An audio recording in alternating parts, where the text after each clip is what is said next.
사시는 현재까지 원인을 정확하게 알 수 없는 경우가 대부분입니다. 또 에 의해 선천적으로 발병하는 사례도 있습니다.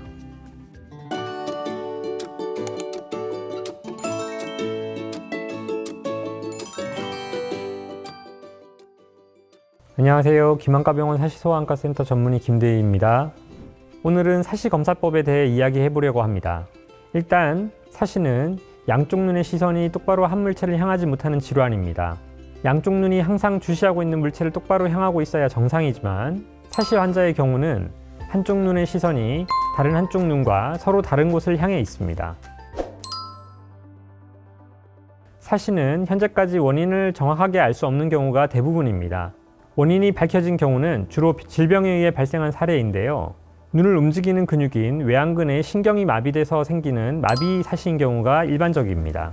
또 가족력에 의해 선천적으로 발병하는 사례도 있습니다. 사시 검사를 위해서는 거의 모든 안과 검사를 받아야 합니다. 그 이유는 안구에 구조적 이상이 있는지를 판단하기 위해서인데요. 검사 항목이 많다 보니 정확한 검사를 위해서는 꽤 많은 시간이 소요되는 편입니다. 지금부터 다양한 사시 검사 항목들을 하나하나 소개해 드리도록 하겠습니다. 첫 번째는 시력 검사입니다. 시력 검사는 우리 눈에 물체의 해상력이 얼마나 되는지를 확인하는 검사입니다. 그래서 해상력이 다른 시표를 이용해서 시력을 측정합니다. 이때 약시의 유무와 시력 저하가 발생하지 않았는지 확인하게 됩니다. 다음은 굴절 검사입니다. 동공을 확대시키고 조절력을 마비시키는 조절 마비 굴절 검사를 시행하게 됩니다.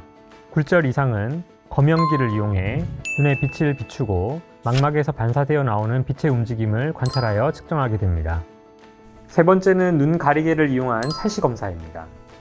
사시 검사에서는 한쪽 눈을 가렸다가 떼면서 가린 눈과 반대쪽 눈의 움직임이 나타나는지를 확인합니다. 가리개 검사를 할 수 없는 영유아의 경우에는 각막 반사나 안저 반사를 통해서 사시 여부를 판단할 수 있는데요. 사시가 있는 경우에는 프리즘을 이용해 사시의 각도를 측정하기도 합니다. 네 번째는 운동 기능 검사입니다. 한쪽 눈의 움직임의 범위와 양쪽 눈의 움직임의 범위를 측정하고 그 정도를 비교해서 눈 운동의 제한이나 기능 항진이 있는지를 판단합니다.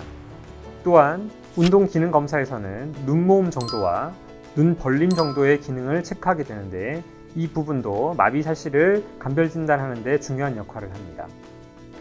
마지막은 감각 기능 검사입니다. 감각 기능 검사에서는 입체시의 정도, 복시의 유무, 사물이 기울어져 보이는 회선 복시의 정도를 검사하게 됩니다. 이렇게 5가지 검사법이 사시 검사를 위한 대표적인 안과 검사 항목들인데요.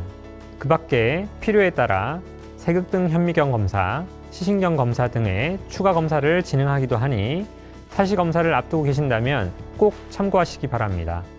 이번 영상에서는 사시 검사법에 대해 자세히 알아봤습니다. 사시 종류에 따라서 경과가 다르지만 어린 나이에 사시가 있을 경우에는 치료가 늦어지면 심한 시력 저하와 시기능의 손상이 야기되기 때문에 가능한 한 빨리 발견하여 치료하는 것이 중요합니다.